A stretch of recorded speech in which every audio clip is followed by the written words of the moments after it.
قلور دوای پکتیکا کې د څلورو پاکستانیانو په ګډون 14 طالبان ووژل شول. جرمني وایي افغانستان سره تر 2040 کال پورې هر کال 413 میلیونه یورو مرسته کوي. د نیوز پری چینل لیدونکو سلام ستړي مشه په موکړې دوه ډیرو مهمو خبرونو ته.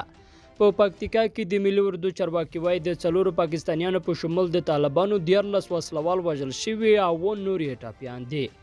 دا خبره د 203 تندر قلور دو ویاندې مل مومند زده رادیو ته وکړه.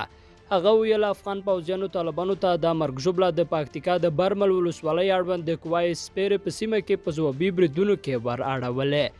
افغان پوځیانو وسلوال طالبان په شو تنبول او د قری اختر محمد پنجابی په مشرۍ د دې ډلې ترهګر ډلې څلورو پاکستاني غړو په شمول 14 وسلوال طالبان ووژل شول او نور یې ټپیان دي. ځینې مهمات هم افغان ځواکونو ته په لاس ورغلي. مومند ونه ویل چې په دې برید کې افغان ځواکونو ته مرګ ژوبله وختي او کنه. خو د وسلوالو طالبانو ویان ذبیح الله مجاهد په خپله ټویټر پاڼه لیکلي چې د برمل ولسوالۍ په نوې اډه سیمه کې د افغان ځواکونو یوه پوسته له منځه وړې او 6 پولیس یې وژلي دي. دی وایي په نښته کې د دوی کسانو ته زیان نه دی وښتی. او د جرمني د بهرنیو چارو وزیر هایکو ماس ډاډ ورکړی چې له افغانستانه د دې هیواد د ځواکونو له وتلو سره سره به د افغانستان له خلکو سره ژمن پاتې شي. ارګ پر خپل ټویټر لیکلي چې هایکو ماس د څرګندونې پرون پنجشنبه له ولسمشر غني سره د لیدو پر مهال وکړې.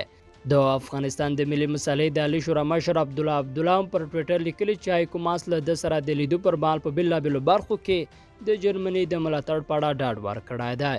د جرمني د بهرنیو چارو ژمنه کړې چې روانو کال به 413 میلیونه یورو چې د 520 میلیونو ډالرو معادل د افغانستان سره مرسته کوي.